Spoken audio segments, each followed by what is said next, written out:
आसनसोल 350 करोड़ रुपए के chit fund घोटाले का मास्टरमाइंड गिरफ्तार, 32 लाख का सोना बरामद। आसनसोल में अपनी राजनीतिक क्षमता का दुरुपयोग कर 350 करोड़ रुपए के चीट फंड घोटाले को अंजाम देने वाला मास्टरमाइंड तहसीन अहमद उर्फ फकीर को आखिरकार पुलिस ने गिरफ्तार कर लिया है। पुलिस सूत्रों के अनुसार वह भागने की कोशिश कर रहा था। वह झारखंड की ओर जा रहा था।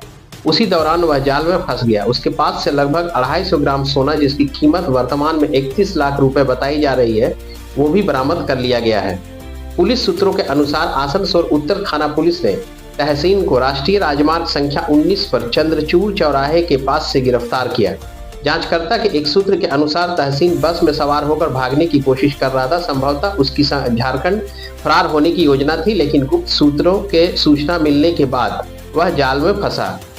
बता दें कि पश्चिम बर्धमान में तृणमूल कांग्रेस के अल्पसंख्यक प्रकोष्ठ के पूर्व उपाध्यक्ष शकील अहमद के बेटे तहसीन अहमद पर धोखाधड़ी का आरोप है। उसके खिलाफ नॉर्थ थाने में लिखित शिकायत दर्ज है। हालांकि सत्तारूढ़ तृणमूल कांग्रेस का दावा है कि पार्टी फिलहाल शकील के संपर्क में नहीं है। पार्टी के अल्पसंख्यक प्रकोष्ठ के जिला अध्यक्ष महफूजुल हसन के अनुसार आरोपी तहसीन अहमद के पिता शकील अहमद से पार्टी अभी संपर्क में नहीं है। इससे पहले वह अल्पसंख्यक प्रकोष्ठ के उपाध्यक्ष थे। वर्तमान में वह पार्टी के सदस्य भी नहीं है। वामपंथी शासन के दौरान शकील फॉरवर्ड ब्लॉक में थे। वह पार्षद भी बने। राज्य में बदलाव के बाद वह तृणमूल में शामिल हो गए। उन्होंने पार्टी में कुछ महत्वपूर्ण पदों पर भी कार्य किया है। उनके बेटे पर धोखाधड़ी के आरोप सामने आने के बाद शकील से संपर्क करने की कोशिश की गई, लेकिन उसका फोन बंद था। तहसीन का फोन भी बंद था।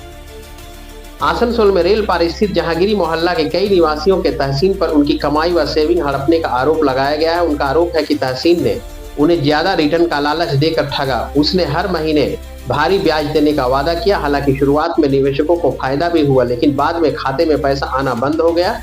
इसके बाद निवेशकों के एक वर्ग ने बुधवार को तहसीन के घर के सामने पैसे वापस करने की मांग की और इसको लेकर प्रदर्शन भी किया।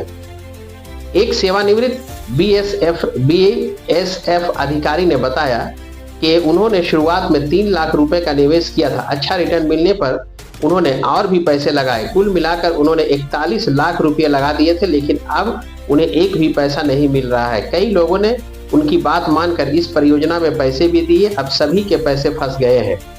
उनका मानना है कि लगभग 450 करोड़ रुपए का बड़ा वित्तीय घोटाला हुआ है। बीएसएफ अधिकारी का दावा है कि कुल 7 लोग इसमें शामिल हैं। लगभग 2500 निवेशकों के साथ धोखाधड़ी की गई है। उन्होंने इस मामले को लेकर आसनसोल उत्तर के विधायक और राज्य के कानून एवं श्रम मंत्री मलय घटक से भी मुलाकात की है। पूर्व बीएसएफ अधिकारी का दावा है कि मंत्री ने कहा है कि प्रशासन कानूनी कार्रवाई करेगा। इसी तरह मोहिशिला कॉलोनी के बटतल्ला इलाके में रहने वाली मोटसी दत्ता ने कहा कि वह बेरोजगार है। मैंने सोने के गहने गिरवी रखकर 20 लाख रुपए निवेश किए थे। कुछ महीनों तक मुझे ब्याज मिला, फिर अचानक ब्याज मिलना बंद हो गया। अब जब मैं पैसे मांगने जाती हूँ तो मुझसे धक्का मुक्की की जाती है। मैंने आसनसोल उत्तर थाने में शिकायत भी दर्ज करा रखी है। पुलिस सूत्रों के अनुसार शिकायत के आधार पर जांच शुरू कर दी गई। तहसीन अहमद और उसके साथियों के खिलाफ कई धाराओं में मामला दर्ज किया गया है। तहसीन पर शुरू कार्रवाई के बाद अब यह सवाल उठने लगा है कि पुलिस ने उसे जाल बिछाकर पकड़ा या उसने निर्जन स्थान का चयन कर खुद ही सरेंडर किया है। पुलिस का दावा है कि झारखंड भागने के पहले उसे गिरफ्तार कर लिया गया। हालांकि कुछ जानकार यह दावा कर रहे हैं कि तहसीन के पिता ने अपने पूर्व की राजनीतिक क्षमताओं का उपयोग कर उसका सरेंडर करवाया है, ताकि मामले की उग्रता को खत्म किया जा सके।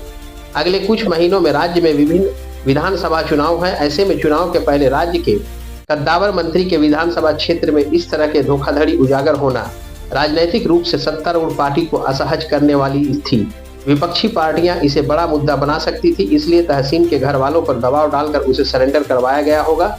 हालांकि तहसीन की कंपनी माशा अल्लाह में निवेश करने वालों की मांग है कि किसी भी रूप में उनके डूबे हुए पैसे वापस दिलाए जाए तथा तहसीन व उसके पूरे गैंग के खिलाफ कड़ी कानूनी कार्रवाई की जाए। इसी क्रम में तहसीन को गिरफ्तार कर पुलिस ने आज आसनसोल कोर्ट में पेश किया, जहां चीफ जुडिशियल मजिस्ट्रेट ने उसे पुलिस हिरासत में दे दी है।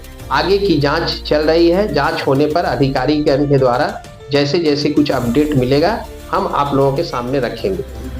ममता बनर्जी, আপনার পুলিশ গতকাল চিটফান্ডে স্ক্যাম 350 কোটি টাকার আপনার মাইনরিটি সেলের ভাইস প্রেসিডেন্ট শাকিল আহমেদের ছেলে তহসিন আহমদ কালকে আপনার পুলিশ নাকি ধরেছে।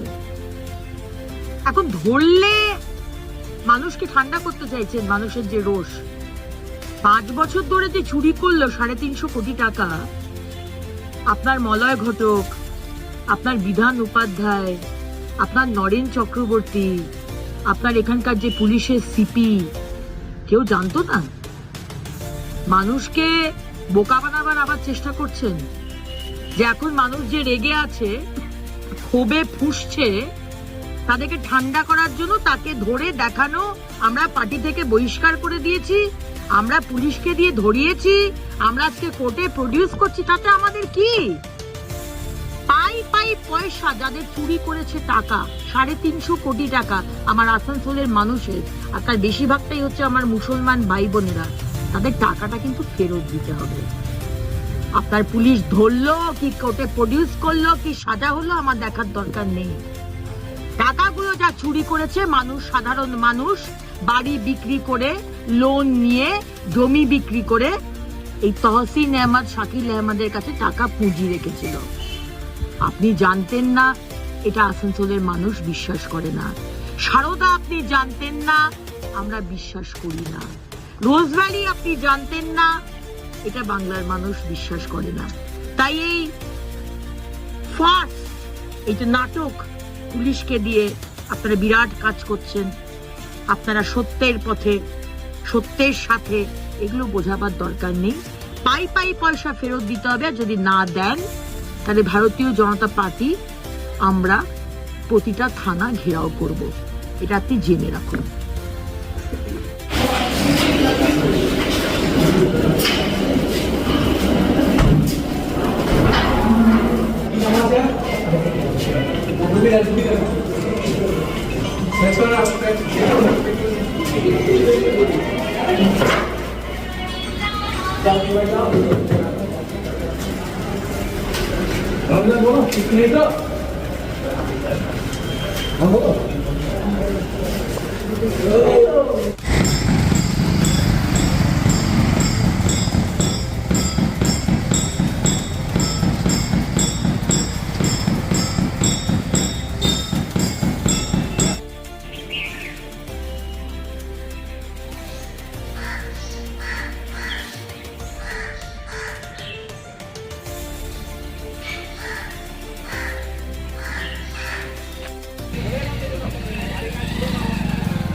इतना कहाँ रखे हैं?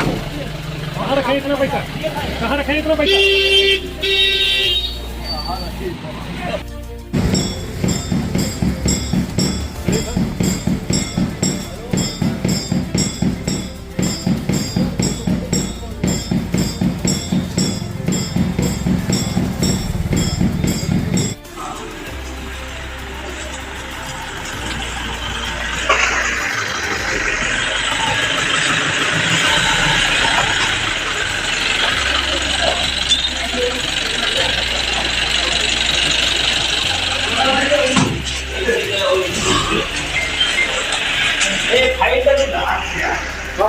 खाई